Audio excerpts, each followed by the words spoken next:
ডালের পেঁয়াজু তো সবসময় খাওয়া হয়, কিন্তু বাঁধাকপির এই পেঁয়াজুটা কখনো বাসায় ট্রাই করা হয়েছে?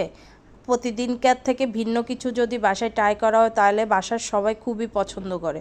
আর এই বাঁধাকপির পেঁয়াজুটা ভিতর দিকটা হবে সফট, উপর দিকটা হবে ক্রিসপি। চলুন শুরু করি। বাঁধাকপির পেঁয়াজুটা বানানোর জন্য এখানে আমি 2 কাপের মতো বাঁধাকপি কুচি করে ধুয়ে পরিষ্কার করে নিয়েছি আর পানিটা খুব ভালোভাবে ঝরিয়ে নিয়েছি। এখন আমি বাঁধাকপির মধ্যে দিয়ে দিচ্ছি 1/2 চা চামচ লবণ। লবণটা দিয়ে হাতের সাহায্যে খুব ভালোভাবে বাঁধাকপিটাকে কষলে নিচ্ছি। এতে করে বাঁধাকপি থেকে এক্সট্রা পানিটা বের হয়ে যাবে আর বাঁধাকপির পেঁয়াজটা যখন আমরা ভাজবো তখন অনেকটা ক্রিস্পি হবে।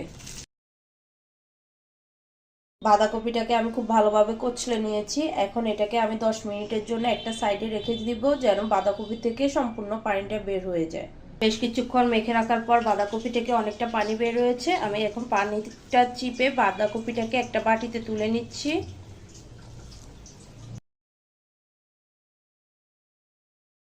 বাঁধাকপি থেকে সম্পূর্ণ পানিটা আমি চিপে নিয়েছি। দেখুন আমার কতগুলো পানি বের হয়েছে। বাঁধাকপি থেকে পানিটা খুব ভালোভাবে চিপে নেওয়ার পর এখন আমি এর মধ্যে দিয়ে দিচ্ছি 1 কাপ মসুর ডাল বাটা। আপনারা যে কোনো ডাল বাটাই নিতে পারেন।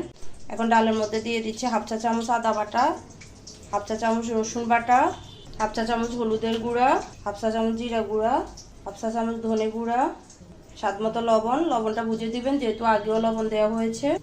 1/4 কাপ চালের গুঁড়া বাইন্ডিং এর জন্য, আর 1/4 কাপ আটা বা ময়দা যেটা হাতের কাছে অ্যাভেলেবেল থাকে।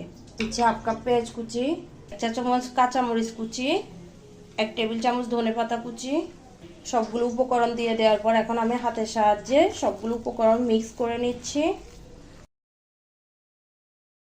সবগুলো উপকরণ মেখে নেওয়ার পর এখন আমি বাঁধাকপির পেঁয়াজগুলোকে ভেজে নিব। সাথে সাথে এটা রেখে দেওয়া যাবে না, তাহলে এর থেকে অনেকটা পানি বের হয়ে যাবে। বাঁধাকপির পেঁয়াজগুলো ভাজার জন্য চুলায় আমি একটা প্যান বসিয়ে দিয়েছি। প্যানটা গরম হয়ে যাওয়ার পর এর মধ্যে নিয়ে নিচ্ছি পর্যাপ্ত পরিমাণে ডুবো তেল।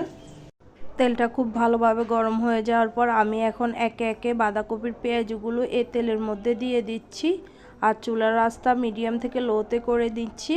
মিডিয়াম থেকে লোতে করে পেঁয়াজগুলোকে আস্তে ধীরে করে আমি মুচমুচে করে ভেজে নিব। এই কাজটা অবশ্যই ধৈর্য সহকারে করতে হবে। পেঁয়াজগুলো হয়ে যাওয়ার পর এখন আমি একটা ছাঁকনির সাহায্যে পেঁয়াজগুলো তেল ঝরিয়ে নিচ্ছি খুব ভালোভাবে।